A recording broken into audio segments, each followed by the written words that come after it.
నమస్తే అన్న. నమస్తే, చెప్పండి. ఏం పేరు అన్న? మా పేరు అరవింద్. అరవింద్ గారు. సో మరి జూబ్లీహిల్స్లో ఉప ఎన్నిక వస్తూ ఉంది. సో మరి 3 పార్టీలు జోరుగా తిరుగుతూ ఉన్నారు. మరి ఏ పార్టీ గెలుస్తా అనేది రాష్ట్రం అంతటా ఎదురు చూస్తుంది. సో ఏంటి మరి ఇక్కడ మీ జూబ్లీహిల్స్ ప్రజలు ఓటర్గా ఏం చెప్పదలుచుకున్నారు? ఏ పార్టీకి మద్దతు ఇచ్చే ఛాన్స్ ఉంది ఈసారి? అంటే అధికారంలో ఉండి అభివృద్ధి అవుతుంది అనే ఉద్దేశంతో కొద్దిగా కాంగ్రెస్ సైడ్ మొగ్గు చూపే అవకాశం ఉండింది. కానీ రేవంత్ రెడ్డి గవర్నమెంట్ అట్టర్ ఫ్లాప్గా ఉంది ఈరోజు. దాని పరిస్థితి వల్ల ఏమవుతుందంటే బై ఎలక్షన్ అంటే జనరల్గా అట్లా చూస్తారు. కానీ ఈరోజు ఉన్న పరిస్థితి ఏంటంటే కాంగ్రెస్ అట్టర్ ఫ్లాప్లో ఉంది కాబట్టి వర్క్ ఏం లేదు కాబట్టి స్వయాన వాళ్ళ ఎమ్మెల్యేలే మా చేతుల్లో 2 లక్షల రూపాయలు లేవు, మేము పబ్లిక్లో ఏం చేయలేకపోతున్నాము, పెళ్లిళ్లకు పేరెంటాలకు తప్పిస్తే ఎక్కడ తిరగలేని పరిస్థితిలో ఉన్నాము అని వాళ్ళే చెప్తున్న పరిస్థితి ఉంది.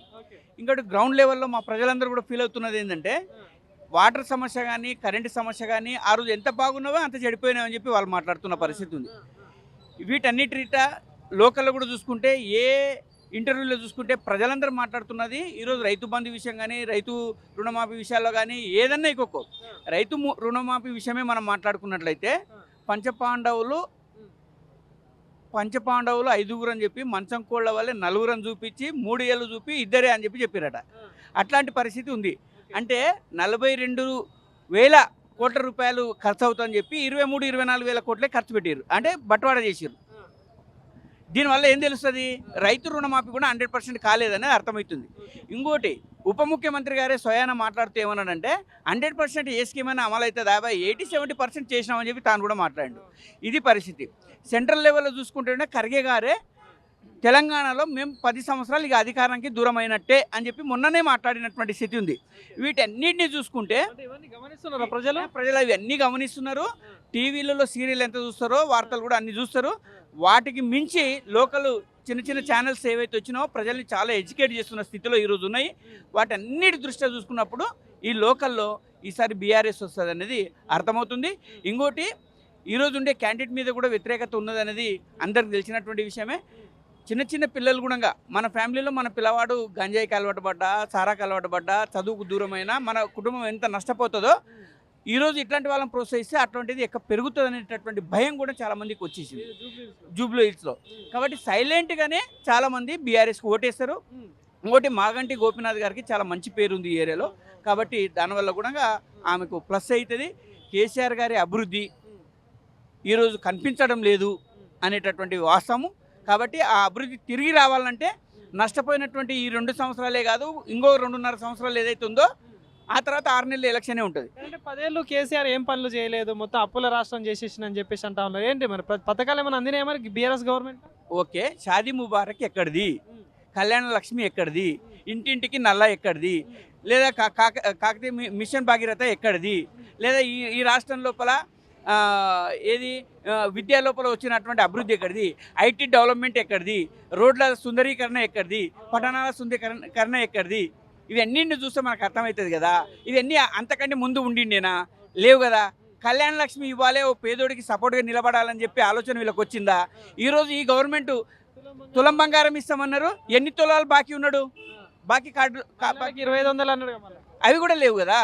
ఏది మహిళలకు 2500 లేదు, లేదా 4000 పింఛన్ లేదు, స్కూటీలు లేవు, లేదా ఈ తులం బంగారం లేదు.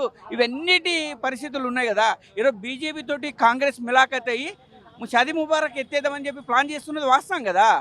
అవి కూడా మనం ఆచరణలో చూస్తాం రేపొద్దున. మరి ఫైట్ ఎట్లా ఉండొచ్చు మరి జూబ్లీహిల్స్లో? ఫైట్ తగ్గపరు ఉంటుంది అనేది అయితే ఏమీ లేదు. చాలా ఈజీగానే మేడం గెలుస్తుంది, కారు గెలుస్తుంది, బీఆర్ఎస్ గెలుస్తుంది. ఈ గెలుపు అనేటటువంటిది రాష్ట్ర వ్యాప్తంగా ఒక సంచలనం తీసుకొస్తుంది. సానుభూతి ఓట్లు పడవచ్చు అంటారా, లేదా గోపీనాథ్ చేసిన పనుల వల్ల పడవచ్చు అంటారా ఓట్లు? ఒకటేంటంటే సానుభూతి కూడా లేదని అనలేము. గోపీనాథ్ గారి అభివృద్ధి, కేసీఆర్ గారి అభివృద్ధి అనేది కూడా చాలా బ్రహ్మాండంగా ఉంది ఈ ఏరియాలో. కాబట్టి అది ఇంకా అభివృద్ధి చేయాల్సి ఉంది, లేదనేది ఏం కాదు.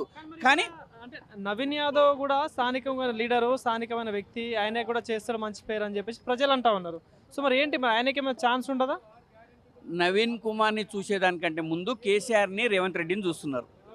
కాబట్టి అట్లా చూస్తున్నారు ప్రజలు.